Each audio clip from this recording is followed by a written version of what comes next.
Hi guys, Nick Thomas here. Welcome back to the Academy of Historical Fencing, and today bringing you a quite fascinating new model from Black Fencing. And this is one of the steel range of swords. Black Fencing started off as a synthetic or nylon training sword manufacturer, and they still make loads of those, but they've gone into steel with their steel generation line and produced some really nice models. And the latest one of which is this prototype. I actually had two of these made, of the 1803 British Infantry Sabre. And for me, this is a particularly interesting model, and I'm going to talk about why, how we got to this point, and really how it matches up to the originals and stuff like that. Now, I haven't even used this yet. It only arrived yesterday, so this is just a first impressions look at it. Saying that, the blade I'm already familiar with, so there are certain things about this sword that I already know before even using it. So there's not going to be too much of a learning curve in sparring.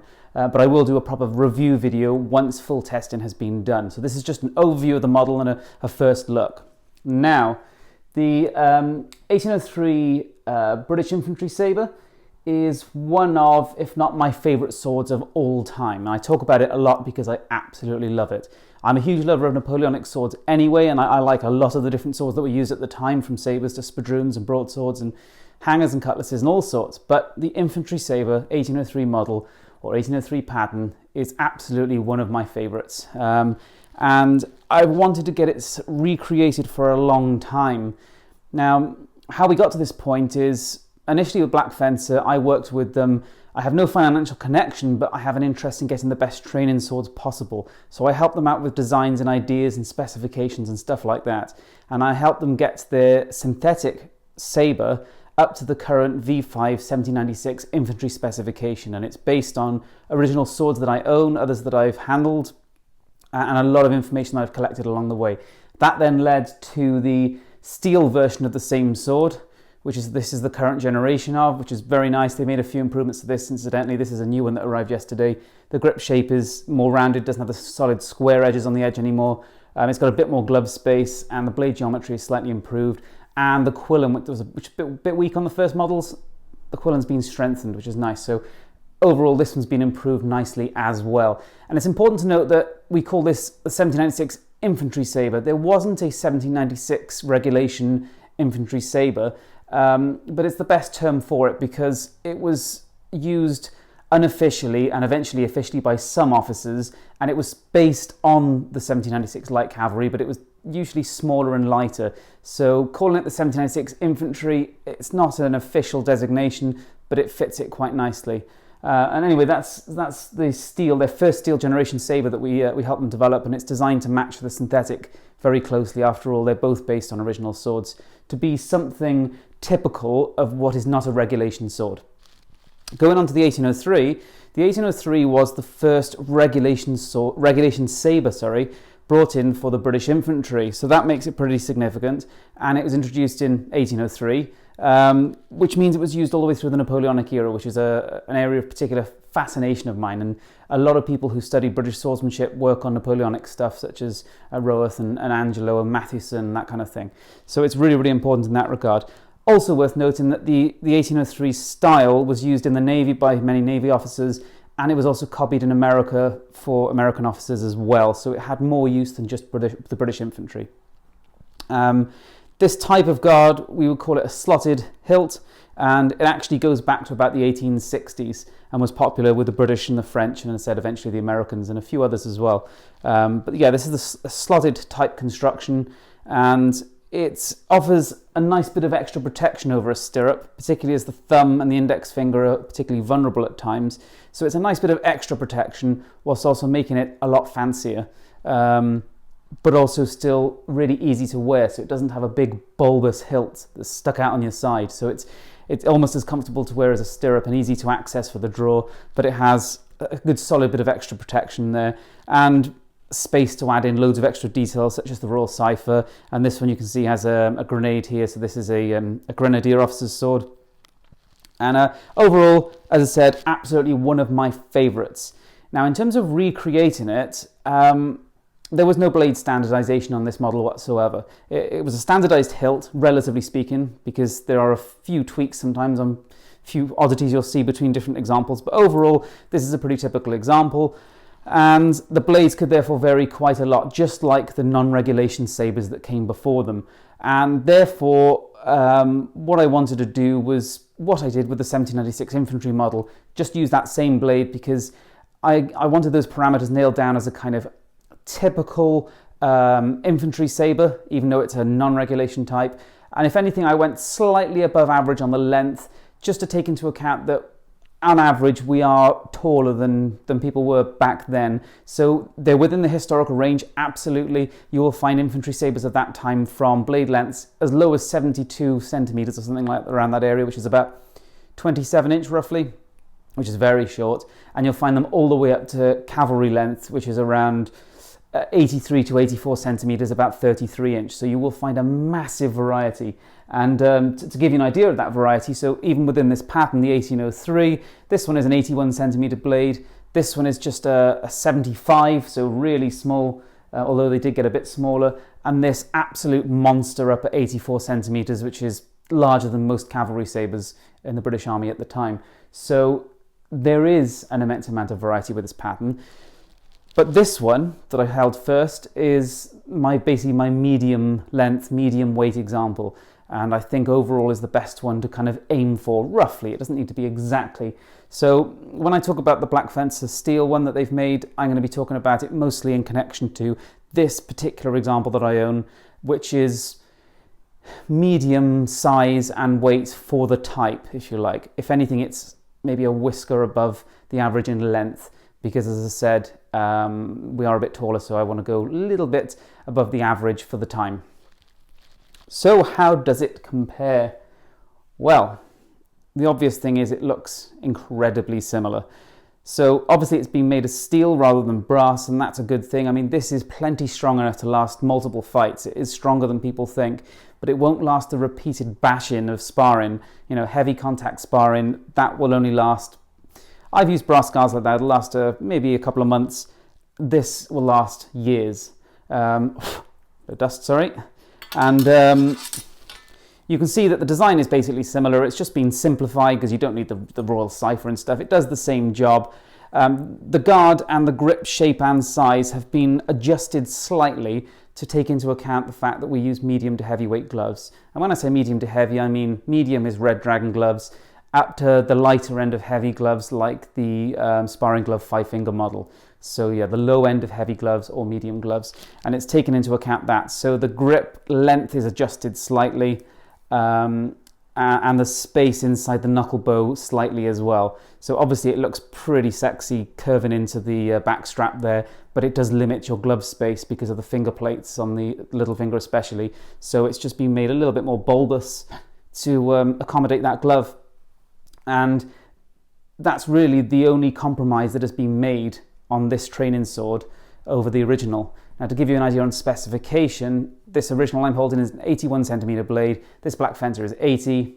I didn't want it to be exactly the same. I was absolutely happy with 80. The original here is 812 grams. The Black Fencer is 799. So considering it's 1 centimeter shorter, that weight is absolutely perfect.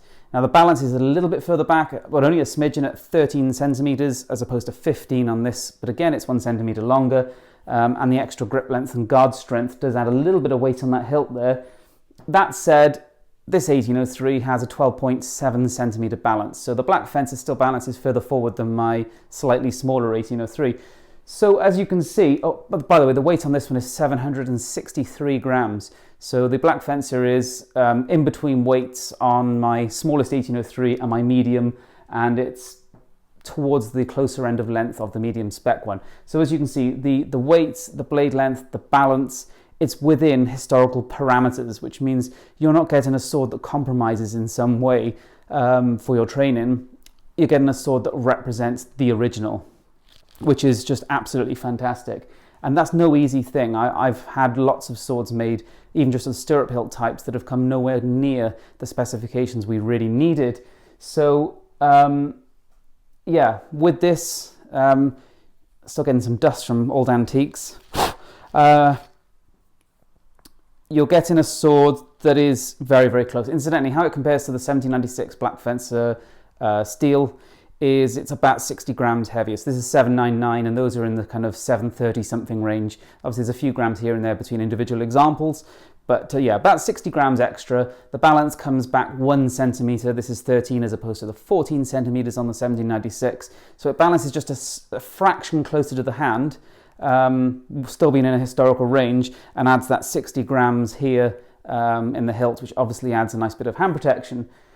And therefore, obviously I'm understandably very happy with that, is that we've ended up with a sword that is in length, in curvature, in shape and size, in style, exactly like an original 1803 pattern infantry sabre, which is just excellent. What else do I want to say about this? Well, worth mentioning is the new ribbed grip shape. So this isn't a replacement for the 1796 grip there. Incidentally, this sword isn't a replacement for this one at all. This is a different model. So this is going to stay on the market as the 1796. Nice, simple, clean stirrup hilt, also called the P-shape hilt. And that'll stay on the market. And obviously it's a bit lighter and a bit simpler. And then this one, the 1803, adds in your slotted hilt guard. But I've also got the ribbed grip here. Now, why is that? That, again, is not a replacement for the smoother grip. It is going to be offered as an option for not much money at all, very small amounts of euros, and you have this ribbed grip option.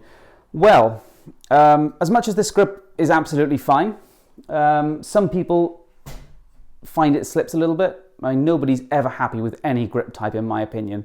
But I'd always look to the original swords wherever humanly possible. If you look to what the original swords were doing, there's probably a damn good reason. Now, if you look at original sabres of this type, of this era, you'll find that they are usually wire wrapped over fish skin or shagreen or shark skin.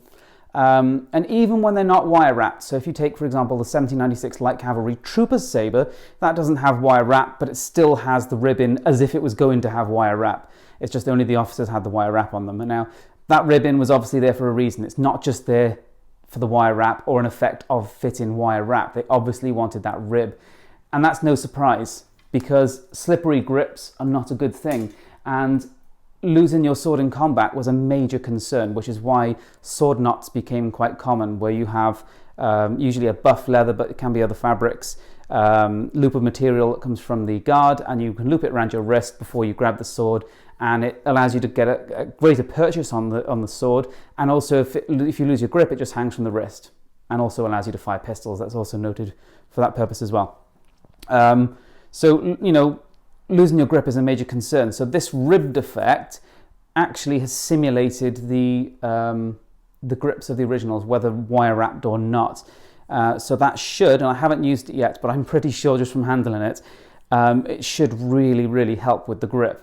So I'm a big fan of that. It looks a lot closer to the original, and there's surely a good reason for that. And I've used some original swords in sparring and cutting, and I think there is. And it just looks really nice. So I think that's going to be a massive step forward. And I'll post more about that in the review after I've used it, but I'm pretty sure I'm going to like that. What else has changed? The geometry of the blade has changed a little bit for this and the 1796, because the blades are the same after all. So the current generation have a slightly improved or adjusted blade geometry, whereby the fort, or the strong part of the blade down here, has got a little bit stiffer. So overall, the blade stiffness has increased a little bit, especially over the prototype, but even over the Mark 1s. And the flared tip has got a little bit wider. The overall weight of the blade has not changed at all. As I said, the 1796 model is still in the 730 something gram range. So yeah, an improvement on the blade without having to compromise in any way.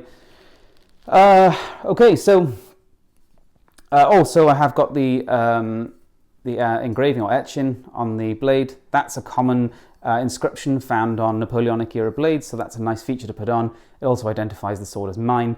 Unless anybody copies it, well, I can't stop them copying it. I'll find something else to put on there then, or I'll put something else on the other side. Probably some expletive about, you shouldn't have nicked my inscription. Right, so are there any negatives? Well, obviously, the hilt is larger than an original, and that is a compromise that we do make on on training swords over original swords, and it's just a fact of life. Unless you want to get broken fingers, you do have to manage with an increase in grip and guard space, if you like.